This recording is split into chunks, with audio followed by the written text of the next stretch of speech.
En el día de hoy vamos a iniciar una serie en el libro de Ruth y mi intención es poder predicar un capítulo en cada exposición.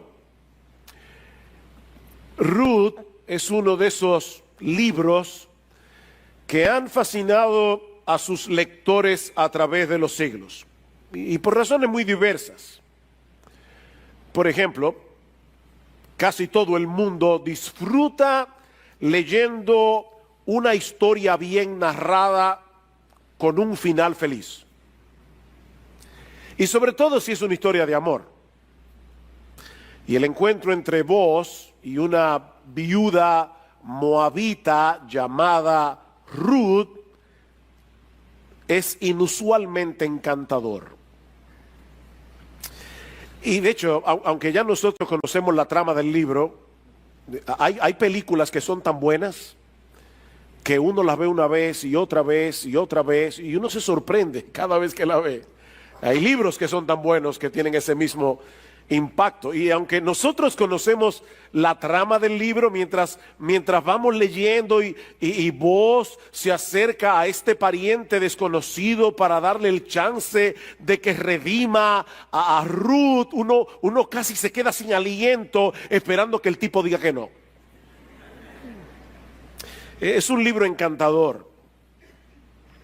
Por otro lado, está la sorprendente relación entre Ruth y Noemí.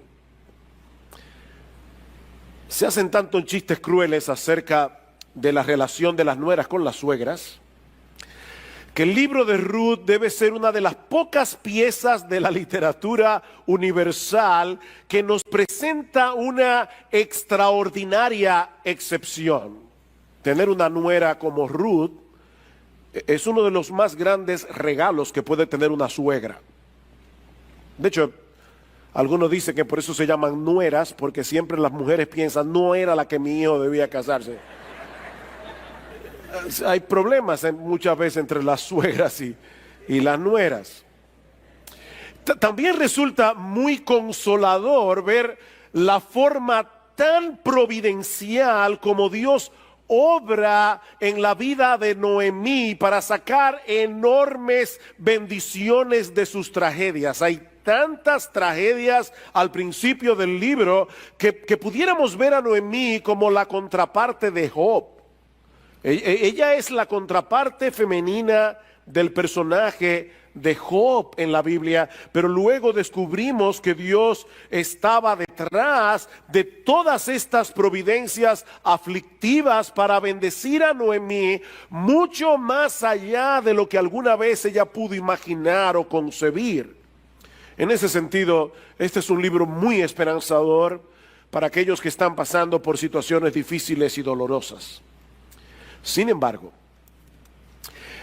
yo quisiera mostrarles a través de esta serie de mensajes que la razón primordial por la que el libro de Ruth debería ser uno de nuestros favoritos y debería llenarnos de asombro cada vez que lo leamos es el hecho de ver a Dios supervisando todos los movimientos de la historia de la redención que se revela progresivamente en la Biblia hasta el cumplimiento de la gran promesa de un redentor en la persona y la obra de nuestro Señor Jesucristo. Es por eso que esta serie en sentido general la hemos titulado El Evangelio en el libro de Ruth.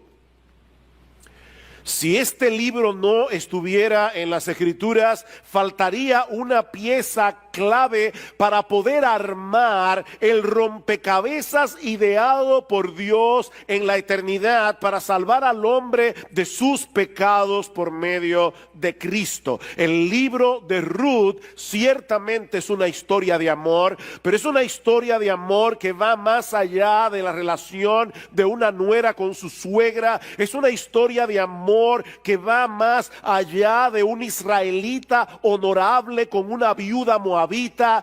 Mis hermanos, este libro se trata más bien acerca del amor redentor de Dios por una humanidad caída y rebelde a la que Él decide salvar pagando un precio inimaginable.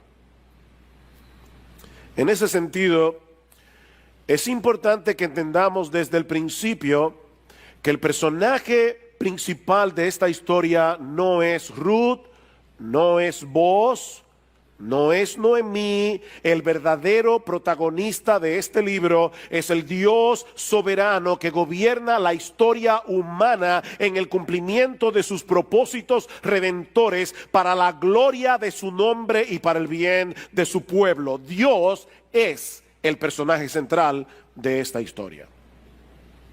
Ahora, antes de adentrarnos en el contenido de este libro, debemos notar en el versículo 1 del capítulo 1 que lo primero que hace el autor es ubicar este relato en el contexto histórico en el que ocurren los eventos. Dice: aconteció que en los días en que gobernaban los jueces hubo hambre en el país. En los días en que gobernaban los jueces. El tiempo de los jueces, como muchos de ustedes saben, fue uno de los periodos más caóticos en la historia de Israel. Fue un tiempo de apostasía en el que la nación se desvió completamente de su fidelidad a Dios, entregándose por entero a la adoración de otros dioses.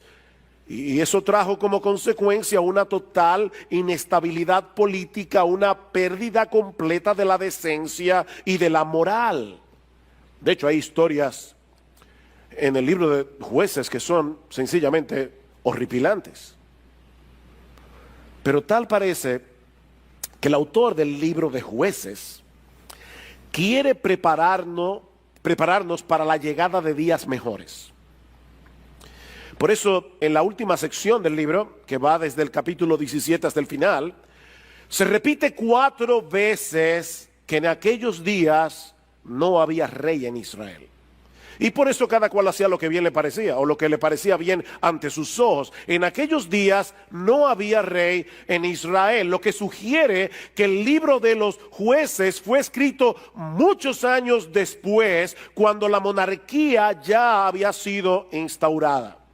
De hecho, el autor del libro de Jueces, inspirado por el Espíritu Santo, también parece tener la intención de señalar hacia el rey David como la línea monárquica escogida por Dios, a diferencia del rey Saúl. Ahora, por supuesto, ni David ni Saúl se mencionan en los Jueces. Yo estoy hablando de un propósito que parece estar detrás del autor, de la intención del autor.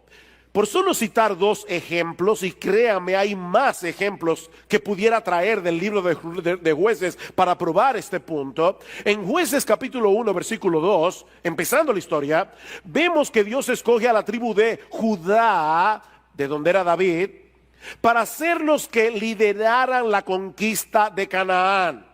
Y seguimos leyendo en ese mismo capítulo y vemos que se nos dice que la tribu de Benjamín, de donde era Saúl, no pudo expulsar a los jebuseos de la ciudad de Jerusalén, que luego iba a ser conocida como la ciudad de David. Y uno ya comienza a ver, aquí hay algo. La tribu de Judá es la que está haciendo las cosas bien, no la de Benjamín. Y de la misma manera, casi al final del libro, nosotros vemos que Dios escoge a la tribu de Judá otra vez para liderar una guerra civil en la que todo el pueblo de Israel se levantó contra ¿quiénes? Contra la tribu de Benjamín, por las atrocidades que se cometieron contra un levita y su concubina, un hecho que sucede precisamente en la ciudad de Gibeá. ¿Y quién era de la ciudad de Gibeá? Era Saúl. Y la tribu de Judá es la que tiene que liderar esta guerra civil. Y es como diciendo, cuando vayan a escoger, miren bien a dónde ustedes ponen sus ojos. Es Judá, no es Benjamín. Así que el libro de los Jueces nos prepara para la llegada del rey David. En el primer libro de Samuel, el rey que habría de inaugurar la dinastía de la que iba a venir nuestro Señor Jesucristo. Pero entre Jueces y Primera de Samuel tenemos el libro de Ruth, para mostrarnos que en esos momentos tan sombríos de la historia de Israel que se describen en el libro de los Jueces, Dios continuaba moviendo los hilos de la providencia para llevar a cabo sus propósitos redentores. Por eso está ahí el libro de Ruth. En la mañana de hoy vamos a estar considerando todo el capítulo 1 del libro, que inicia con una serie de tragedias por las que atraviesan Noemí y su familia en los versículos 1 al 5. Por eso hemos titulado esta sección como Una oscura y amarga providencia. Hubiéramos podido titularla también De mal en peor. Versículo 1. Aconteció que en los días en que gobernaban los jueces hubo hambre en el país, y un hombre de Belén de Judá fue a residir en los campos de Moab con su mujer y sus 2 hijos. Aquel hombre se llamaba Elimelec y su mujer se llamaba Noemí. Los nombres de sus 2 hijos eran Malón y Kelión, efrateos de Belén de Judá, porque hay 2 Belén. Esta es Belén de Judá. Y llegaron a los campos de Moab y allí se quedaron. Y murió Elimelec, marido de Noemí, y quedó ella con sus 2 hijos, y ellos se casaron con mujeres moabitas. El nombre de una era Orfa, el nombre de la otra Ruth, y habitaron allí unos 10 años. Murieron también los 2, Malón y Kelión. Y miren cómo el autor resume esto. Y la mujer quedó privada de sus 2 hijos y de su marido. El libro comienza con un tiempo de hambre y escasez en la tierra de Israel. Y una de las cosas que nosotros aprendemos en el Antiguo Testamento es que generalmente Dios traía hambre sobre su pueblo con uno de 2 propósitos: o para forzarlos a moverse de un lugar a otro, o para castigarlos por su desobediencia. Y dado el estado religioso y moral de Israel en esos días, tenemos razones para sospechar que este periodo de hambre fue una muestra del desagrado de Dios con Israel por causa de su apostasía. Pero en vez de buscar el rostro de Dios en arrepentimiento, un hombre de Belén de Judá llamado Elimelec decide moverse con su familia hacia los campos de Moab. Yo creo que el autor del libro de Ruth le gustaba usar el recurso de la ironía para llevar su historia, porque hay muchas ironías solapadas en el libro. El nombre de Elimelec significa Dios es rey. Dios es rey. Lo que parece indicar que cuando este muchacho nació, al menos había una familia en Belén durante el periodo de los jueces que no se había olvidado del gobierno de Dios sobre su pueblo. Lamentablemente, en este momento de su vida, Elimelec no parece estar dispuesto a esperar en ese rey del cielo hasta que llegaran tiempos mejores, sino que toma la terrible decisión de salir de la tierra prometida, el lugar escogido por Dios para hacer morar allí su presencia especial en el tabernáculo, para irse a residir en medio de una nación pagana. Y no a cualquier nación, sino a los campos de Moab. Elimelec sale de Belén, que significa en hebreo casa de pan, porque allí habría de nacer el pan de vida. Él se va de la casa de pan para irse a habitar en medio de un pueblo a los que Dios había prohibido que entraran en su casa hasta la 10ª generación. ¿Saben por qué? Dice en Deuteronomio capítulo 23, versículo 4, por cuanto no os salieron a recibir con pan y agua al camino cuando salisteis de Egipto. Ellos dejaron la casa de pan, Belén, para irse a refugiar en una nación que había provocado el desagrado de Dios por haberles negado el pan. Ese es el tipo de decisiones que nosotros tomamos muchas veces cuando dejamos de observar nuestras circunstancias a través del lente de las Escrituras y comenzamos a razonar con una lógica puramente humana. Allí llegó Elimelech con su esposa Noemí, cuyo nombre significa dulce o agradable. Probablemente Noemí era una mujer hermosa. Y llegan con sus dos hijos, Malón y Kelión. No sabemos por cuánto tiempo habían estado en los campos de Moab cuando Noemí es golpeada por otra tragedia. Ya tuvieron que irse de la tierra prometida. Ahora Noemí es golpeada por otra tragedia más dura, la muerte de su esposo. Y mis hermanos, tenemos que entender que Israel era una nación, era una sociedad patriarcal en el que las mujeres dependían de los hombres de la familia. Dios había establecido leyes en Israel para el cuidado de las viudas, pero la muerte del esposo normalmente implicaba una situación muy difícil para la mujer que se había quedado sin esa protección, a menos que la mujer tuviera hijos, como era el caso de Noemí. Así que todavía, en medio de su tristeza, ella contaba con la protección de sus dos hijos, Malón y Kelión, los cuales, como era de esperar, se casaron con dos muchachas paganas, Orfa y Ruth. Pasan 10 años, ¿notaron eso en el texto? 10 años. Y por una razón que el autor no especifica, ninguno de los dos pudieron procrear hijos. Otra tragedia para Noemí. Se quedó sin esposo, se quedó sin la bendición de que sus hijos le dieran nietos, que alegraran sus días en la vejez, que preservaran el nombre de la familia, algo muy importante en Israel. Pero las tragedias no habían terminado para Noemí. Al cabo del tiempo, también mueren sus dos hijos. Y no deja de ser sorprendente el poco espacio que el autor del libro le dedica a narrar todas estas tragedias. 5 versículos.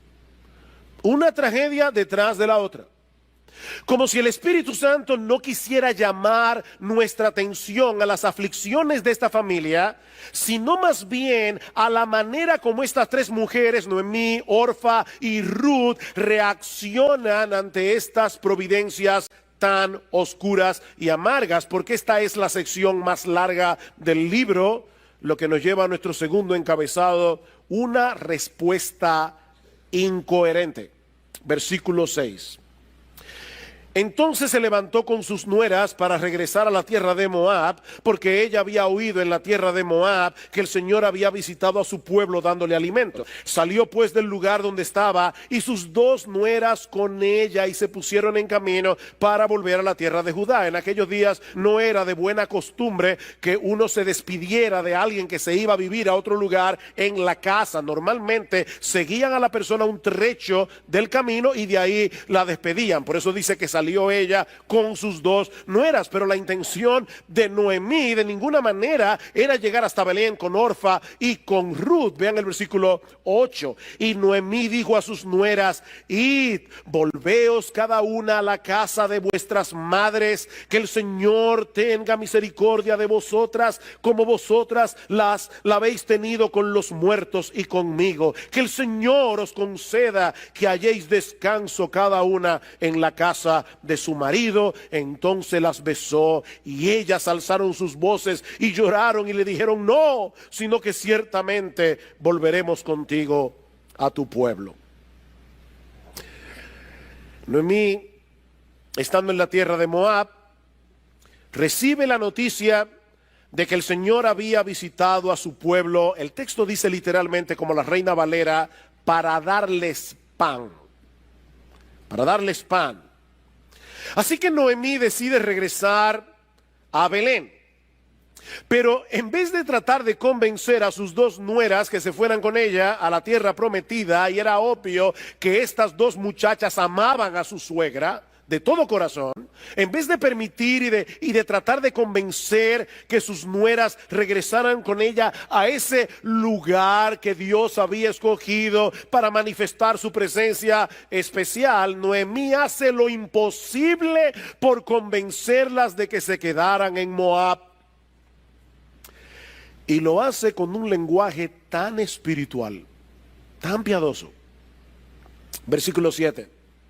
Que el Señor tenga misericordia de vosotras, como vosotras la habéis tenido con los muertos y conmigo. La palabra hebrea Gesed, que por cierto aparece varias veces en el libro de Ruth, y aquí se traduce como misericordia, da la idea más bien de la fidelidad del amor de Dios para con su pueblo en virtud del pacto que él había hecho con ellos. Es una palabra sumamente difícil de traducir al español. Es como amor pactal, amor de pacto, amor fiel. Noemí está apelando al amor de Dios, un Dios que es fiel a su palabra, un Dios que es fiel a su pacto, pidiéndole que tenga misericordia de sus dos nueras. Y en el versículo 9, Noemí las bendice deseándoles que el Señor les diera descanso. Sin embargo, al mismo tiempo, Noemí está aconsejando a sus dos nueras que permanezcan en Moab, no solo con sus familias respectivas, sino también con sus dioses. Más adelante, cuando Orfa decide quedarse en Moab, escuchen lo que le dice Noemí en el versículo 15 del capítulo 1. Entonces Noemí dijo: mira, tu cuñada ha regresado a su pueblo y a sus dioses. Vuelve tras tu cuñada. Ruth, es mejor para ustedes quedarse con vuestros dioses en la tierra de Moab que venir conmigo a refugiarse en el Dios de Israel. Y uno se pregunta, ¿en qué estaba pensando Noemí? ¿Qué era lo que Noemí tenía en su mente en ese momento? Bueno, gracias al Señor no tenemos que especular, porque el mismo libro nos revela qué era lo que había en la mente de Noemí. Ella quería que Orfa y Ruth pudieran hallar descanso y seguridad casándose de nuevo. Y ella no tenía nada que ofrecerles en ese sentido. Eso es básicamente lo que dice a partir del versículo 11. Pero Noemí dijo: volveos, hijas mías, ¿por qué queréis ir conmigo? ¿Acaso tengo aún hijos en mis entrañas para que sean vuestros maridos? Volveos, hijas mías, id, porque soy demasiado vieja para tener marido. Si dijera que tengo esperanza y si aún tuviera un marido esta noche y también diera a luz hijos, ¿esperaríais por eso hasta que fueran mayores? ¿Dejaríais vosotras de casaros por eso? No, hijas mías, porque esto es más difícil para mí que para vosotras, pues la mano del Señor se ha levantado contra mí. Para poder entender qué era lo que había en la mente de Noemí, es necesario conocer un aspecto de la ley de Moisés que va a jugar un papel trascendental en toda la historia del libro de Ruth. De acuerdo a la ley de Moisés en Deuteronomio capítulo 25, lo puede leer luego, versículos 5 al 10, cuando un esposo israelita moría, la ley, estipulaba que uno de sus hermanos solteros o uno de sus parientes cercanos se casara con la viuda y así preservara el nombre y la heredad del pariente que había muerto. O sea, si alguien se casaba con Ruth o con Orfa, el nombre del hijo iba a llevar el apellido de los padres muertos, no de él. era para preservar el nombre de la familia, era para preservar la heredad de la familia. De esa manera, ese pariente cercano se convertía en lo que la Biblia llama un redentor. Otro concepto importante en el libro de Ruth, es decir, una persona, un pariente cercano, que no solo habría de brindar protección a la viuda, sino que también habría de preservar el nombre y la heredad familiar del pariente fallecido. Eso era un redentor. Así que lo que Noemí está razonando con sus nueras era que no había posibilidad para ella de proveerles hijos que la redimieran. Esa es la idea. No tengo hijos y no puedo tenerlos. Aparte de que Dios se ha ensañado contra mí, Dios me está castigando. Yo no sé si Noemí tenía un sentido de culpa por haber dejado Belén originalmente, pero ella sentía que la mano de Dios estaba contra ella. Ustedes son jóvenes todavía, vuelvan a sus tierras y a sus dioses, porque yo no puedo darles lo que ustedes necesitan, un marido que las redima. Mis hermanos, esto es increíble. Noemí se ve a sí misma como alguien que no tiene nada que ofrecer, cuando la realidad es que ella podía darle a sus nueras la más grande bendición que un ser humano puede darle a otro ser humano: el conocimiento del único Dios vivo y verdadero. Claro que Noemí tenía algo que ofrecer. La mayor necesidad de Orfa, la mayor necesidad de Ruth, no era casarse de nuevo. Mi hermana joven, soltera, que estás aquí en el día de hoy, déjame decirte algo: tu mayor necesidad no es encontrar un marido. Tu mayor necesidad es tener a Dios como tu Dios. El que habita al abrigo del Altísimo morará bajo la sombra del Omnipotente, dice el Salmo 91. La verdadera protección, la verdadera seguridad que estas muchachas necesitaban, no la iban a encontrar bajo la sombra de dos maridos paganos e idólatras, sino en el Dios de Israel. Pero Noemí estaba tan ofuscada en su aflicción que ella no podía verlo. De hecho, en ese momento, Noemí estaba negando la razón misma por la que Dios levantó el pueblo de Israel. Dios había hecho un pacto con Abraham, ¿recuerdan? Prometiéndole que en él y en su descendencia serían benditas todas las familias de la tierra. Pero Noemí está conectando la seguridad de Orfa y de Ruth con los ídolos de Moab. Y yo sé, mis hermanos, que hay momentos en que el dolor duele tanto que podemos perder el foco. Yo no quisiera ser insensible, y Dios lo sabe, a nadie aquí que en este momento esté atravesando por una situación angustiosa. Pero déjame ayudarte a poner tu mente, a enfocar tu mente en la realidad de que nuestro Dios es bueno y fiel, aun cuando no tenemos la menor idea de lo que Él está haciendo. Nuestro Dios es bueno y fiel. Mi hermano, mi hermana, no permitas que tu dolor determine tu teología. Eleva tu mirada por encima de tus circunstancias difíciles, tus circunstancias aflictivas, para que puedas ver a Dios sentado en su trono, llevando a cabo sus propósitos eternos para la gloria de su nombre y para bendición de su pueblo, aunque en este momento tú no seas capaz de entender lo que Él ha decretado para ti.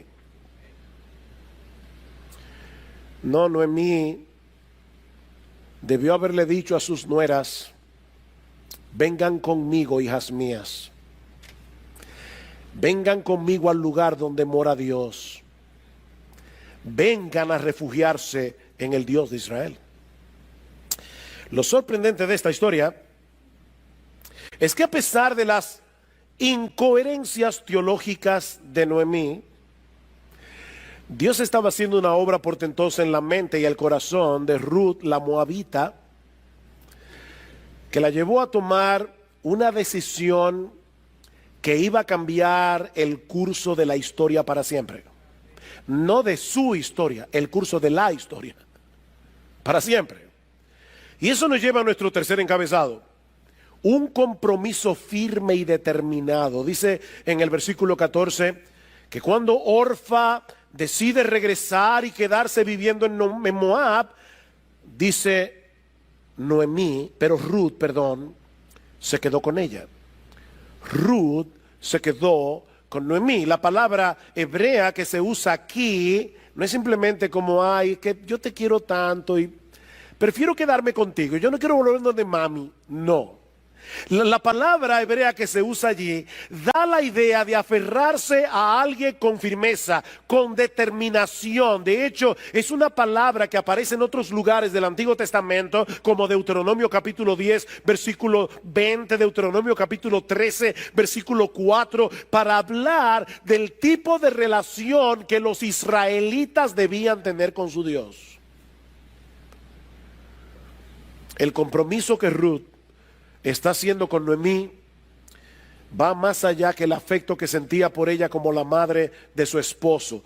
Ruth se está comprometiendo con el Dios de Noemí y con el pueblo con el que ese Dios había entrado en una relación de pacto. Noten el versículo 15. Entonces Noemí dijo: mira, tu cuñada ha regresado a sus pueblos, a su pueblo y a sus dioses. Vuelve tras tu cuñada. Pero Ruth dijo: no insista que te deje o que deje de seguirte, porque a donde tú vayas iré yo, y donde tú mores moraré. Tu pueblo será mi pueblo y tu Dios será mi Dios. Donde tú mueras, allí moriré y allí seré sepultada. Así haga el Señor conmigo, y aún peor, si algo excepto la muerte nos separa. Wow, eso es una de las expresiones más hermosas que nosotros encontramos en la Biblia. Este es un texto que suele usarse mucho en los votos matrimoniales. Y aunque las palabras en sí mismas, si tú las sacas del contexto, expresan una idea que bien puede ser adaptada al matrimonio, no olviden que fueron dichas a una suegra, no a un esposo. Lo que Ruth está expresando aquí es una firme determinación a olvidarse de su trasfondo pagano, idolátrico, y venir a refugiarse al abrigo de Dios, aun si eso significara quedarse sin marido y sin hijos por el resto de su vida. No olviden el contexto. ¿Qué le acaba de decir Noemí? Hija mía, conmigo tú no tienes esperanza. ¿Quién se va a fijar en ti en la tierra de Moab? En la tierra de Israel, perdón, una moabita pagana. ¿Quién se va a fijar en ti? ¿Quién va a querer redimir a uno de mis hijos si yo no tengo pariente cercano que me redima? Noemí estaba tan amargada que se había olvidado de Booz. Pero eso lo veremos en el próximo capítulo. Sin embargo, Ruth está determinada a continuar viviendo en la comunidad del pacto, y aún en el caso de que Noemí muriera antes que ella, Ruth le dice: yo me voy a quedar aquí. Y si yo muero primero, no llames a mami, no llames a papi para que vengan a buscar el cadáver, Porque a partir de este momento estoy tomando la determinación de olvidarme de mi familia, de olvidarme de mi trasfondo religioso, de olvidarme de mi tierra. Yo soy ahora una israelita de corazón. Yo he venido a refugiarme bajo la sombra del Dios de Israel. Lo increíble de esto, mis hermanos, es que si Ruth le hubiera prestado atención a las palabras amargas de Noemí, nunca habría confiado en Dios. Pero a pesar de las experiencias amargas de su suegra, eso no le impidió ver la realidad de que el Dios de Israel era digno de su confianza, de que el Dios de Israel era digno de su devoción. De hecho, noten cómo más adelante Booz interpreta las palabras de Ruth en este capítulo. Dicen en Ruth capítulo 2 versículo 11, dice: Booz le respondió y dijo: todo lo que has hecho por tu suegra después de la muerte de tu esposo me ha sido informado en detalle, y cómo dejaste a tu padre, a tu madre y tu tierra natal, y viniste a un pueblo que antes no conocías. Que el Señor recompense tu obra y que tu remuneración sea completa de parte del Señor, Dios de Israel, bajo cuyas alas has venido a refugiarte. ¿Ven el punto? No fue simplemente por amor a Noemí que Ruth tomó esa decisión. Ella había decidido atar su vida al Dios de Israel. Nosotros no sabemos qué tanto había escuchado Ruth acerca del Dios de Israel mientras su esposo vivía. Tal vez en las comidas familiares ellos hablaban de la forma portentosa como Dios había librado a Israel de la esclavitud en Egipto. Tal vez le contaron acerca de cómo Dios había abierto el mar rojo para que el pueblo pasara en seco, cómo Dios había detenido las aguas del Jordán, cómo habían caído las murallas de Jericó. Probablemente Ruth escuchaba todas esas historias y en su corazón el Espíritu Santo le estaba abriendo el entendimiento para que ella entendiera, aún estando en Moab, en medio de todos aquellos ídolos, que hay un solo Dios vivo y verdadero, y es el Dios de Israel. Ruth había llegado a confiar en ese Dios, a pesar de las amargas experiencias que esa familia había experimentado. Lamentablemente, Noemí está tan ofuscada que es incapaz de consolarse al ver el milagro que se ha operado en el corazón de Ruth y el amor incondicional que ella le está manifestando. Y eso nos lleva a nuestro cuarto encabezado: una teología basada en la desesperación. Vean el versículo 18. Al ver Noemí que Ruth estaba decidida a ir con ella, no le insistió más. Caminaron pues las dos hasta que llegaron a Belén.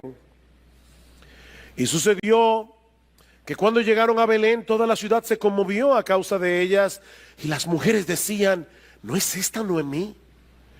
Y ella les dijo: no me llaméis Noemí, llamadme Mara, que significa amarga, porque el trato del Todopoderoso me ha llenado de amargura. Llena me fui, pero vacía me ha hecho volver el Señor. ¿Por qué me llamáis Noemí? Ya que el Señor ha dado testimonio contra mí, y el Todopoderoso me ha afligido. Cuando estas dos mujeres entran por las calles de Belén, el rostro de Noemí reflejaba el impacto de su aflicción, a tal punto que las mujeres comienzan a murmurar. La palabra hebrea significa hablar en susurro. Estas mujeres comenzaron a ver el rostro de Noemí. Decían: pero ¿qué es esta? ¿Es esta mujer Noemí? ¿Qué le pasó a Noemí? Y seguramente recordaban su belleza. Cuando ella había partido de Belén unos años atrás, ellos no podían creer el estado demacrado en que se encontraba esta mujer. Y Noemí está consciente del cambio que se ha operado en ella. Por eso les dice: no me llamen Noemí, No me llamen Noemí. Hace tiempo que mi vida dejó de ser dulce. Hace tiempo que mi vida dejó de ser agradable. Sería más apropiada que me llamen amarga. Llámenme amarga, porque el Todopoderoso me ha llenado de amargura. Noten, mis hermanos, que Noemí no creía en un destino ciego que se había ensañado contra ella. Noemí no le dice a estas mujeres: he tenido mala suerte. No, ella estaba completamente segura de que el Dios Todopoderoso, el Dios soberano, seguía sentado en su trono, y que todo lo que a ella le había acontecido y a su familia había sido decretado por él. ¿Y saben qué? Noemí tenía toda la razón. En esos dos aspectos su teología era correcta. ¿Saben, mis hermanos, que hay algunos cristianos que quieren defender a Dios en medio de las aflicciones, en medio de las circunstancias dolorosas, negando su control soberano sobre esos aspectos de la vida? Pero, mis hermanos, eso no solamente es antibíblico, eso tampoco es ningún consuelo. Eso no es ningún consuelo. Hemos dicho muchas veces en este mismo púlpito que si Dios solamente controlara las cosas que salen bien en este mundo, Él no controla casi nada.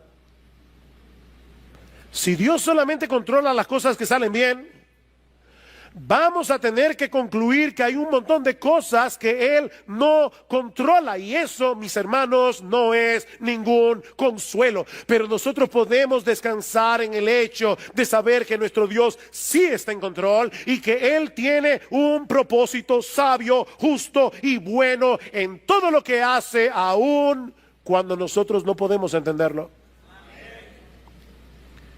Dos veces Noemí se refiere a Dios como el Shaddai, en los versículos 20 al 21, el Todopoderoso, el Shaddai.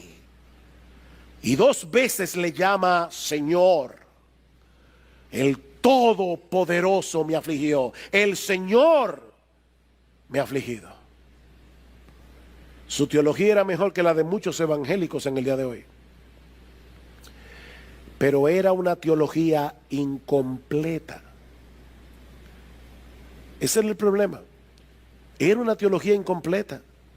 Porque Noemí estaba analizando a Dios a la luz de su experiencia, en vez de mirar hacia Él a la luz de su palabra. Era una teología basada en la desesperación. Pero nuestro Dios es paciente. Él todavía tenía planes sorprendentes para la vida de Noemí. Y es por eso que el capítulo 1 termina con un rayo de esperanza brillando en el horizonte. Este es mi quinto encabezado. Un rayo de esperanza brillando en el horizonte. Versículo 22. Y volvió Noemí, y con ella su nuera Ruth, la moabita. Siempre se le llama la moabita. Y regresando así de los campos de Moab, llegaron a Belén al comienzo de la siega de la cebada. ¡Qué casualidad! Llegaron a Belén al comienzo de la siega de la cebada. No solo había alimento para ellas en Belén, la casa de pan, sino que llegaron en el momento preciso para que se desencadenaran una serie de eventos en el contexto de la siega de la cebada, que no solo cambiarían radicalmente la vida de Ruth, sino que cambiarían radicalmente la historia del mundo, como veremos a lo largo de esta serie. Mis hermanos, ¿qué aprendemos de esta historia?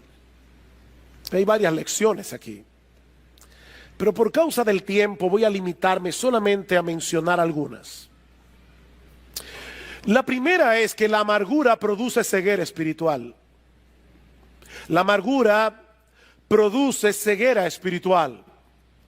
Es verdad que Noemí había sufrido muchas tragedias, pero también es verdad que Dios había comenzado a mostrarle su bondad. Dios había comenzado a mostrarle su misericordia, pero ella estaba tan amargada que era incapaz de verlas. Fue Dios el que visitó a su pueblo infiel para darles pan en medio del hambre. Fue Dios. Dice en el versículo 6, y fue Dios el que le hizo saber a Noemí que eso estaba sucediendo en Belén. De alguna manera Dios se le ingenió para traerla otra vez a la tierra prometida. Dios estaba haciendo algo. Fue Dios el que orquestó las cosas para que llegaran justo al comienzo de la siega de la cebada, donde Ruth no solamente conseguiría alimento, conseguiría un redentor. ¿Y qué redentor? Pero sobre todas las cosas, fue Dios el que le dio el regalo de tener una nuera como Ruth. Ruth era un regalo. Ruth era una joven excepcional porque Dios había hecho en ella una obra excepcional. De hecho, al final del libro, en el capítulo 4, en el versículo 15, esas mismas mujeres que habían murmurado, sorprendidas cuando vieron la llegada de Noemí, en lo que ella se había transformado, al final del capítulo alaban a Dios, no solamente por haberle dado un nieto a Noemí, sino por tener una nuera como Ruth, que es de más valor para ti que 7 hijos, le dicen ellas. Ruth era excepcional. Pero en este punto de la historia, Noemí es incapaz de verlo. Me fui llena, pero regresé vacía. Wow. Me fui llena, pero regresé vacía. Oh, mi hermano, mi hermana, cuidado con la amargura. La amargura produce una ceguera que no nos permite ver las bendiciones de Dios. Pero también aprendemos de esta historia que las obras de Dios, lo que Dios está haciendo, tienen un alcance mucho más amplio de lo que nuestros limitados ojos son capaces de ver. Nosotros tenemos una visión muy corta de lo que Dios está haciendo. Escuchen lo que dice John Piper comentando acerca de este pasaje. ¿Qué diría Noemí si tan solo pudiera ver una fracción de las miles de cosas que Dios estaba haciendo en medio de las amargas providencias que ella estaba experimentando? Y si Noemí supiera que parte de lo que Dios estaba haciendo era conformar una genealogía para el Mesías que humillaría al mundo, incluyendo a una moabita gentil. Y si hubiera podido ver que en Ruth nacería un hijo varón que sería el abuelo del más grande rey de Israel, y que este rey de Israel sería el antepasado del rey de reyes, Jesucristo, el Señor del universo. Oh, si tan solo Noemí hubiera visto eso. Pero ¿sabes qué? Tú y yo sí lo sabemos ahora.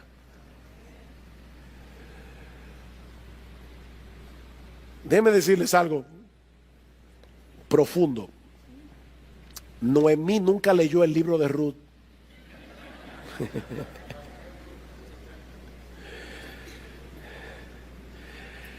Pero tú y yo tenemos ese libro en la Escritura.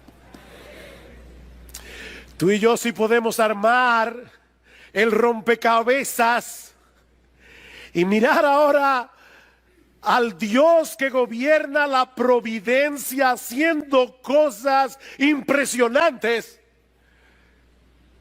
y decir: wow, cuánta sabiduría, cuánta bondad, cuánto amor manifestado aún en aquellos eventos que duelen.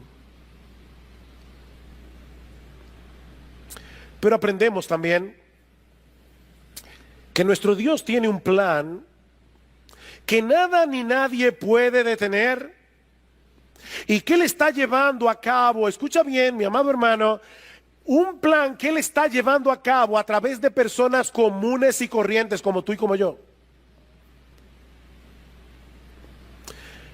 Si este libro nunca se hubiera escrito, tal vez nos habríamos enterado de que en la genealogía de Jesús había una mujer moabita llamada Ruth, pero jamás habríamos podido imaginar la forma como Dios obró a través de la familia de Elimelech para llevar a cabo sus planes redentores. El autor del libro de Ruth no hace ningún juicio de valor sobre la decisión de Elimelech de irse de la tierra prometida a la tierra de Moab. Tampoco nos dice explícitamente que la hambruna que había llegado a la tierra de Israel fue por causa de su pecado. Muy probablemente fue así, pero no lo sabemos con certeza. Lo que sí sabemos, mis amados hermanos, es que nuestro Dios saca bienes de males y que ni siquiera el pecado y las malas decisiones de los hombres pueden impedir que Él haga lo que Él ha determinado hacer.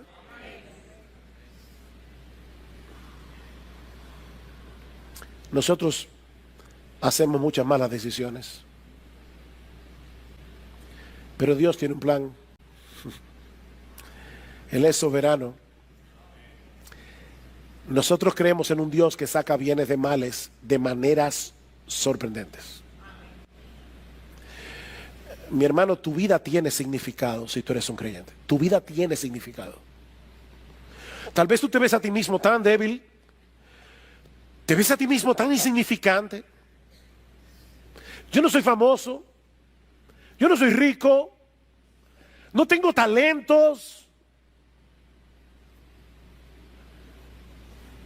Oh, pero Dios puede obrar a través de familias como la de Elimelech. Familias problemáticas. Familias con suegras como Noemí. Y Dios obra a través de ellos para traer de toda esta historia que al principio parece un desastre. Y ahí estaba Dios, moviendo los hilos de la providencia para que naciera un redentor. Y hoy tú y yo estemos aquí, sentados. Tú y yo estamos aquí hoy, humanamente hablando, porque una moabita gentil decidió seguir a su suegra hasta la tierra prometida. Por eso estamos tú y yo sentados aquí hoy. Porque una moabita gentil llamada Ruth tomó la decisión de refugiarse bajo las alas del Dios de Israel.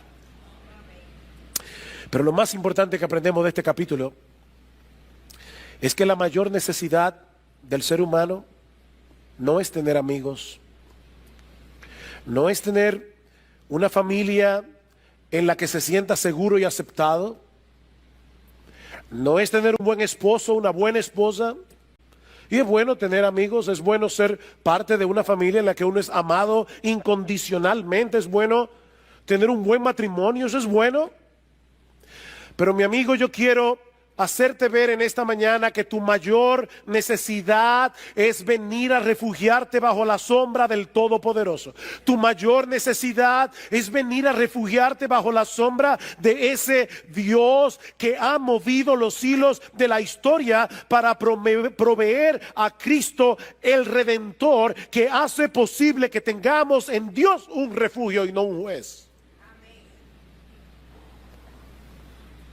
Es por medio de Él y solo por medio de Él que podemos arreglar nuestras cuentas con la justicia divina y recibir de pura gracia el don de la vida eterna.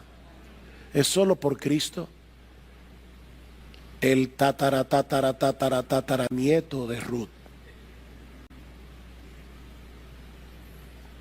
Oh, quiere el Señor que muchos aquí, muchos, no pocos. Yo les rogaba a Dios esta mañana, Señor, es una gran cosecha lo que queremos ver. No pocos. Oh, quiere el Señor que muchos en este mismo momento, tomen la determinación de volverse de sus ídolos, como hizo Ruth, para servir al Dios vivo y verdadero. Oh, que muchos vengan a Cristo hoy, ahora, aquí, en arrepentimiento y fe.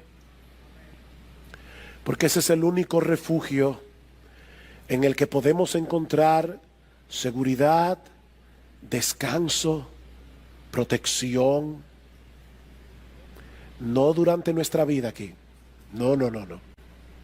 Por los siglos de los siglos. Oh, ven y refúgiate hoy bajo las alas del Todopoderoso. Porque el que habita al abrigo del Altísimo morará bajo la sombra